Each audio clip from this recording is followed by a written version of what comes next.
រុស្ស៊ីនិងចិនបានប្រើសិទ្ធិវេតូសេចក្តីសម្រេចរបស់ក្រុមប្រឹក្សាសន្តិសុខអង្គការសហប្រជាជាតិឬ UNSC ដើម្បីការពារការដឹកជញ្ជូនពាណិជ្ជកម្មនៅច្រកសមុទ្រ Hormuz ឯកសារព្រាងដែលការបោះឆ្នោតមួយត្រូវបានធ្វើឡើងកាលពីថ្ងៃអង្គារត្រូវបានស្នើឡើងដោយប្រទេសបារ៉ែនសមាជិកចំនួន11រូបក្នុងចំណោម15រូបនៃក្រុមប្រឹក្សាសន្តិសុខអង្គការសហប្រជាជាតិបានបោះឆ្នោតគាំទ្រ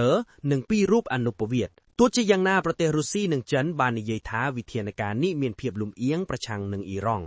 ក្រមសេចក្តីសម្រេចរដ្ឋដែលរងផលប៉ះពាល់នឹងត្រូវបានស្នើសុំឲ្យសម្របសម្រួលកិច្ចខិតខំប្រឹងប្រែងមានលក្ខណៈការពារស្របតាមកាលៈទេសៈដើម្បីចូលរួមចំណែកធានាសុវត្ថិភាពនិងសន្តិសុខនៃការធ្វើនាវាចរន្តឆ្លងកាត់ច្រកសមុទ្រ Hormuz ការដឹកជញ្ជូនតាមផ្លូវទឹកទុយដល់ចង្អៀតដែលការដឹកជញ្ជូនប្រេងនិងឧស្ម័នសកលមួយភាគ8បានឆ្លងកាត់កាលពីពេលមុនបានជាប់ក្អេងបន្ទាប់ពីទីក្រុងតេហឺរ៉ង់បានគំរាមវាយប្រហារនាវាក្នុងការឆ្លើយតបទៅនឹងសង្គ្រាមដែលបានចាប់ផ្ដើមប្រឆាំងអ៊ីរ៉ង់ធ្វើឡើងដោយសហរដ្ឋអាមេរិកនិងអ៊ីស្រាអែលនៅថ្ងៃទី28ខែកុម្ភៈ